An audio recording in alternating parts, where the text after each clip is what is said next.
Good afternoon and Jai Hind everyone. Yesterday I have given a brief introduction of this chapter, and today I will explain the classification of Indian economy into public and private sector. Private sector consists of so many kinds of business enterprises like sole proprietorship, joint Hindu family business, partnership, cooperative society, joint stock company, and all these types we have read in last chapter. Now the different types of public sector we will study in this chapter. As you are seeing the chart mentioned on this page, public sector are classified into three main classifications, that is departmental undertakings, statutory corporation and government companies are the three types of public sector enterprises. So first we will start with departmental undertaking today, and I will explain the concept and features of departmental undertaking. So what do you mean by departmental undertaking? The first line is, it is the oldest and the most traditional form of organization, form of, you can say, organizing public enterprises. So it is the very traditional and the oldest form of public enterprise.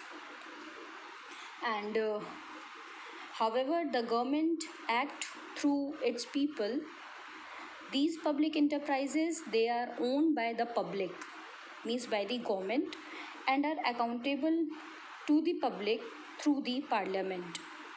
For the control and management of day-to-day business of public enterprises, there is a role of government which is very important, and the government functions through these departments and activities performed by them.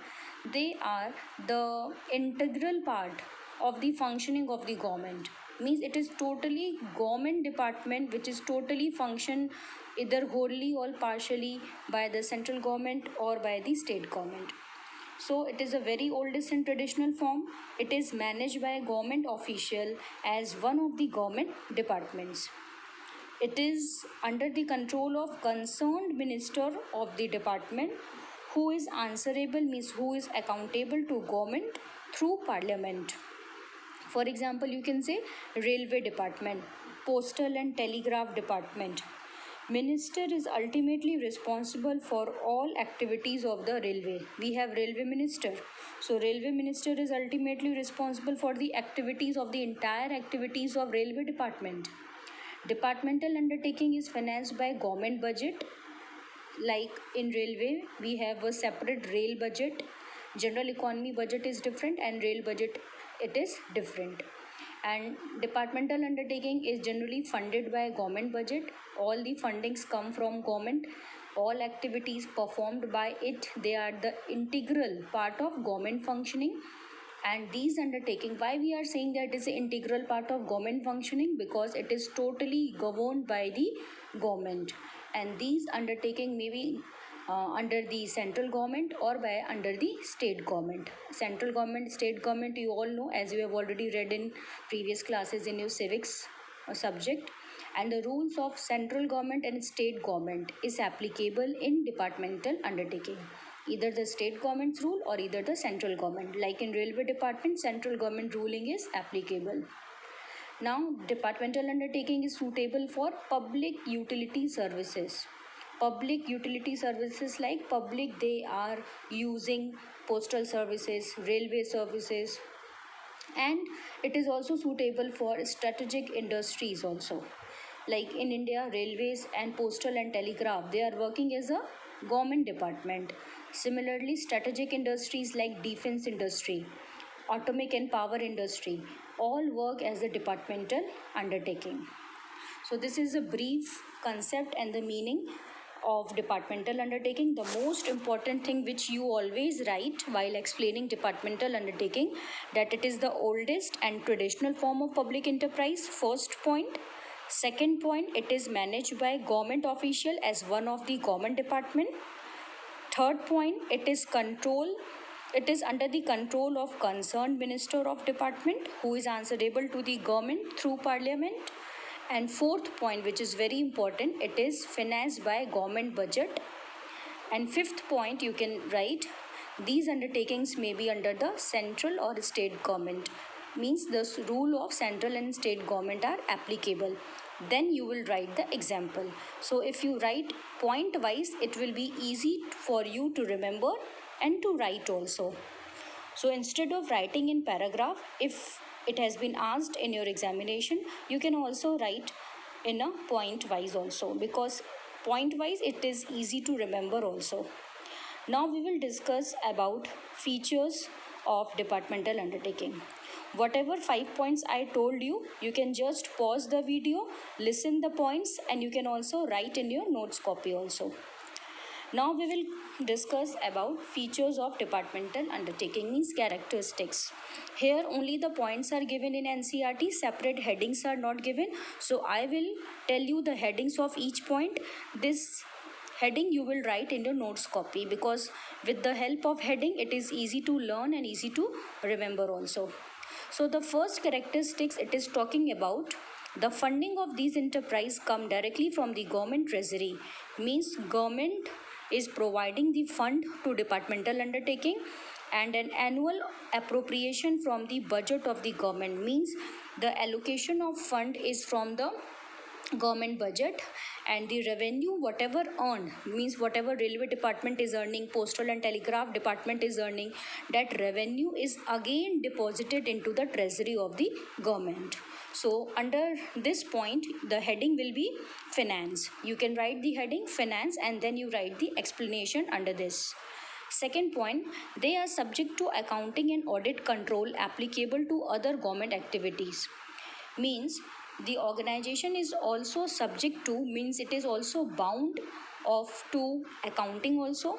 The departmental undertaking, they also do the accounting book, prepare books of accounts, and these books of accounts are also audited as applicable to other government activities. Like in other government activities the auditing and accounting is applicable, same is applicable in departmental undertaking also. Here you will write heading as accounting system. First point heading is finance, second point heading will be accounting system. Now the third feature, the employees of enterprise, means the employees of departmental undertaking I am talking about, are government servants, means they are fall in the category of government servant, those who are working in these departmental undertaking. And their recruitment, means when we are doing selection process, their recruitment and condition of services, they all are same as that of other employees directly under the government, means those employees who are working directly under the government, as like them, their recruitment and condition of service are also same as like them. They are headed by Indian Administrative Services, that is IAS officer and civil servant, who are transferable from one ministry to another. So the heading of this point will be appointment of employees. It is very important. You can the main key line under this heading is the employees of these enterprise are government servant and they are recruited, and conditions of these their services are same as employees directly under the government. This is the main key line of this point. Now the next is, it is generally considered to be a major subdivision of government, means the government enterprises or public sector enterprises are subdivided into so many kinds of business enterprise. So three subdivisions are there: departmental undertaking, statutory corporation, government company, and this one is considered as the major subdivision of government department and is subject to direct control of the ministry, means departmental control is directly control under the ministry. You will write under this, the heading is direct control. The heading of this point is direct control. If the heading you know, then under this you automatically remember what you have to write. Without heading you cannot remember that what you will have to write. So in fourth point, the heading will be direct control. Fifth and the last point is, they are accountable to the ministry since their management is directly under the concerned ministry. Accountable means they are responsible to the ministry. Whatever they are doing, they are accountable to ministry, because all the functions and operations are controlled directly by the ministry of government. So the heading here will be accountability. Heading of last point is accountability. Again, I am repeating the headings of all point. First heading, finance. Second is accounting system. Third is appointment of employee. Fourth is direct control. And the last is accountability. All these are the 5 features of departmental undertaking. Please go through it, read once more, listen video once more if you are not able to getting my point. And again, if you want to ask something, have any problem, any confusion, you can contact me personally.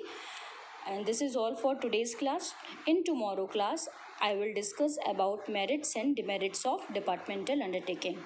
Till then, keep learning and please make the notes in your copy also.